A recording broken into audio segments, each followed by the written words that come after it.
Well, I guess I didn't get my wish. Seriously, can I get a week without some strange creatures walking across my property?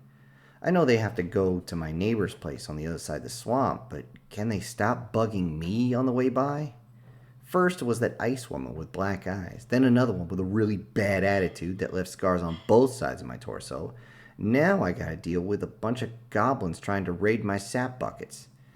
It isn't like they're difficult to deal with. My guardian says their spiritual energy reserves are quite low, so they can't just disappear instantly like others can.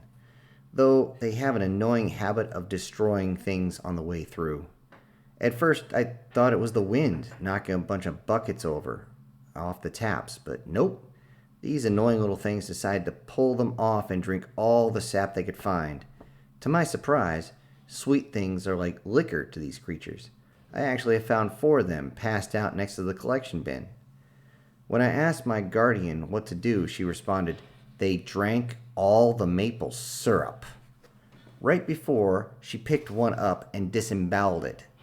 She began to change into her succubus form, tearing her clothes into shreds in the process, and going full rabid dog on them. Though I'm sure the first 4 next to the bin didn't feel a thing, I can't say that about the others. The sight of her monster form darting through the forest was kind of interesting to see at first, at least until she started jumping from tree to tree. What I couldn't see is what she could sense. If one was hiding in the tree using magic to camouflage itself, in her eyes, it was like painting the entire body in blaze orange. She would climb a tree with frightening speed and lunge at something. Then I could see the goblin come into view as it fell to the ground, usually gushing some fluids. At least, whatever parts were left of it, of course. In one case, she only swiped off a leg and it fell to the group holding its bloody stump. Another one was decapitated, and for the first few moments all I could see was its head fly through the air. Then its body slowly came into view as it tumbled to the ground. It was at this point they didn't even bother with the magic cover as they all appeared. This was when I got a good look at them, standing about 2.5, maybe 3 feet high, with that green, almost pale skin. Some wore clothing, while others wore almost nothing, but all they had were these strange eyes and twisted, pointed ears. They looked like something out of a comic or a horror cartoon, but sounded different. There was a mix of languages being spoken by each one. When I looked closely, I realized that each one spoke a single language. Not sure why, but that is what happened. As my guardian came close to the group of goblins, as they got into defensive position, one of them pulled out a talisman of some sort. He spoke something in a language I didn't understand, and my guardian was flung backwards. She had been running at them on all 4s, and whatever hit her made her tumble like she had been hit in the face, and just the face, by a dump truck. I had to watch as she flipped backwards in the air twice before even touching the ground, where she continued to tumble, ending up crumpled in a heap on the ground. Seeing this, my heart fell into my gut as she crashed, and I started running. Drawing my pistol, I fired a shot. From where I was standing, I couldn't get a good angle, so I just ran at them. I could see one holding a talisman began to chant and pointing at me. Like a wave of ocean water hitting me, I staggered back, grabbing at the trees next to me to keep from falling over, even digging the handle of my pistol into the bark of a sapling. Oddly enough, I suddenly felt like I had drank a case of energy drinks.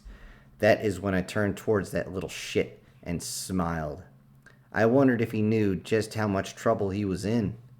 When he began to chant again, I put a .45 caliber slug between his eyes. Seeing this, the others began to use their ability to disappear, and I just kept shooting. I got 2 more and maybe wounded a few others, as I could hear them running away, screaming. After a quick reload, I emptied the next magazine into the area I thought they were running. Not very safe or smart, but I had to drive the point home. After looking over the goblins, I noticed the talisman and removed it from his body. I thought I could just pull it off, but the body was so light I ended up lifting the entire body off the ground. Grabbing the neck, I pulled the talisman off and dropped the body to the ground. Then I turned to more important matters. I ran over to my guardian and checked her over. She was out cold from whatever just hit her. Her body was covered in bruises and her face looked like she got stomped by a boot. I looked and she still had her teeth, thankfully, and better yet, she was still breathing. Where she was laying, she had hit her head on a couple of rocks, and I suddenly started to wonder where I left my skin stapler. Picking her limp body up, I began to carry her to the house where I could treat her injuries. It was visible to the road for a minute as I made my way to the house when a truck drove by.